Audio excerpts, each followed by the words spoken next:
Hi everyone, I'm looking to part 2. So let's continue.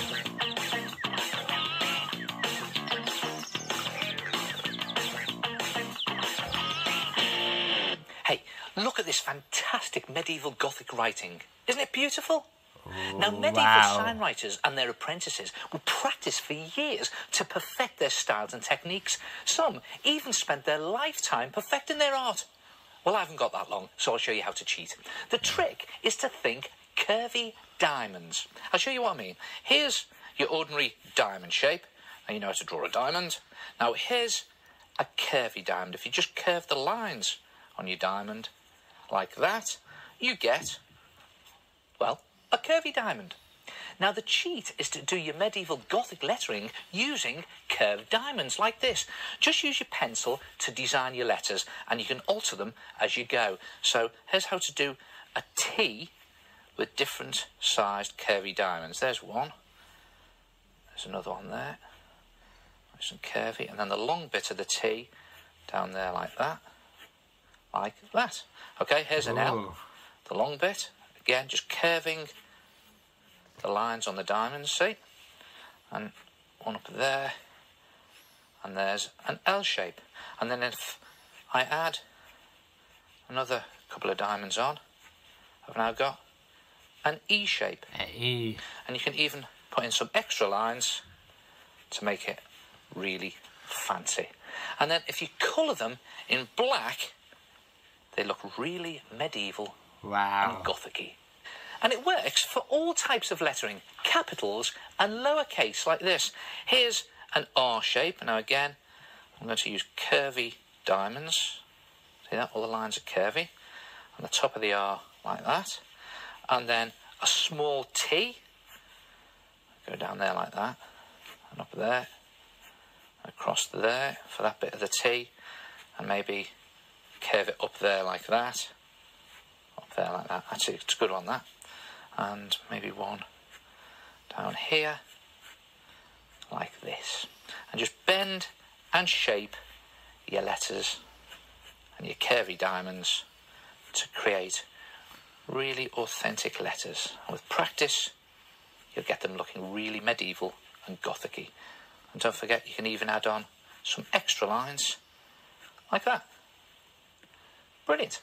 And when they're coloured in black, they look absolutely fantastic. Look at that. Medieval art.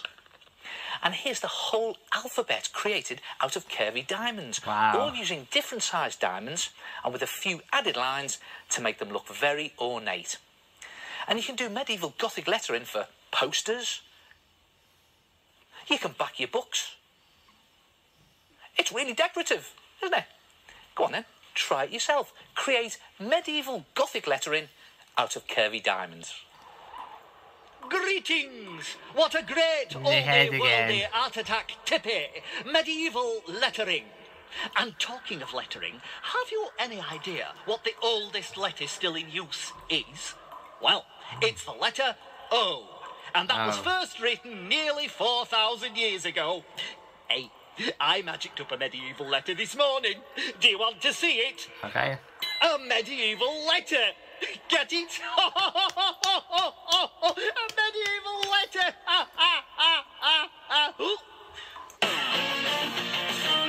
And the first great Art Attack.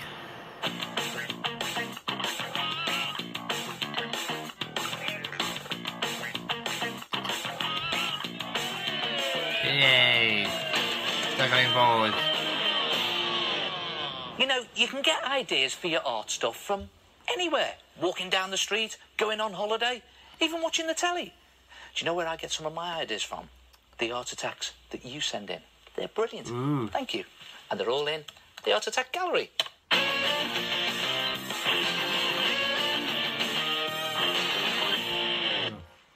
Now, look at this. I love the contrasting colours of Todd's symmetrical picture. He's made it by folding and cutting shapes from three different coloured papers. Like at least a through to appear Sassy embroidered art attack is fantastic. She's used Hessian for the background and wood for the detail. I wonder if it's a self-portrait. Now, this traditional African image from Ellie is And it brilliant. was 10 Her at the strong time. use of vibrant oil pastels has given this art attack a modern, sort of graphic-y twist. And look at this. Sophia's Egyptian collage has been made from all sorts of bits and bobs.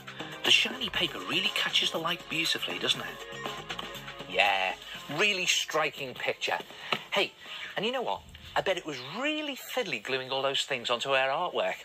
But I know a great trick for gluing fiddly things. Rather than trying to use a paintbrush covered in PVA and risk covering everything in glue, watch this. Look at that. Glue everywhere. And you try to get something fiddly on there and you're getting glue over everything. Here's my trick. Use something you'd least expect. Use a cocktail stick. One of them. Now, cocktail sticks are fantastic for gluing on the most intricate and fiddly things. I'll show you. Look at that. They're great for just putting on tiny blobs of glue onto your picture so it doesn't go everywhere. And then you could even use it to pick up your tiny bits of art material. Now, I've got a little sequin here, and on it goes like that. Put it into position and just dab it down with the other end. And if you don't use enough glue the first time, you can always add a bit without ruining your picture. Nice one, Sophia. Thanks for that. Now, Indigo's country scene of a tractor has been carefully completed in felt tips. Now, the loose colouring in style on the ground has helped to make it look all rough and muddy. And here's a big watch picture by Sarah. She's used half a picture from a magazine and painted in the other half. Fantastic. Wow. Hey, look at this. Here's a lovely painting by Esther Lee. The subtle colour and curvy shapes make this painting work really well. And here's a great abstract portrait from Daniel. The natural colours on the paints have been sponged on to add subtle texture. And look at this fab art attack from Jade. This mouth-watering 3D cardboard sculpture of her favourite meal is good enough to eat. She might be in her late 20s. Yeah, what a great art attack, Jade. Hey, and all that food has given me a fantastic idea for a really individual art attack. How do you fancy some egg and beans on toast? No, I haven't got mad. Oh, there you go, toasted to perfection.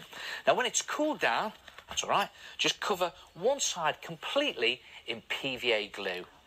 And it's a bit like just spreading on some butter. Just slop it on. You cover the whole of one side. And when it's done, just leave it to dry. It may take a while. And then just flip it over and do exactly the same on the other side. And here's one that's completely dry. And when it's dry, you'll see it's gone nice and hard. And now you're ready for your toppings. So, just use a pen or pencil to draw your topping on first. Make sure you and why not start with the fried egg? Do the white bit first. Round it goes. And then the yolk. And don't forget the shiny bit. Then add on some baked beans. Baked beans. And when you've done them all, paint it. Now, it's best to use acrylic paint for this, as it's nice and thick. And here's a good tip. If you haven't got any acrylic paint, just mix some poster paint and a bit of PVA glue, and it'll have the same effect. Ooh. And when you're painting it, try to make the food look as realistic as possible. Do a nice orangey yellow yolk with a highlight, just to make it shine, and then do your beans. And when it's finished, you've got your egg and beans on toast. Great, isn't it? Perfect. Try all sorts of toppings. How's about tomato and mushrooms on toast? Ooh. Or even the full works. My sort of meal. The full English. And you know, you don't have to do foods. Toast makes a great canvas for all sorts of fantastic artwork. And I think the crust makes a real good frame for a picture. And it's a brilliant way of using up your stale bread.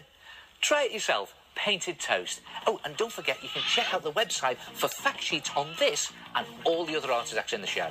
And I'll see you next time. Ta-ra! Hello, everyone.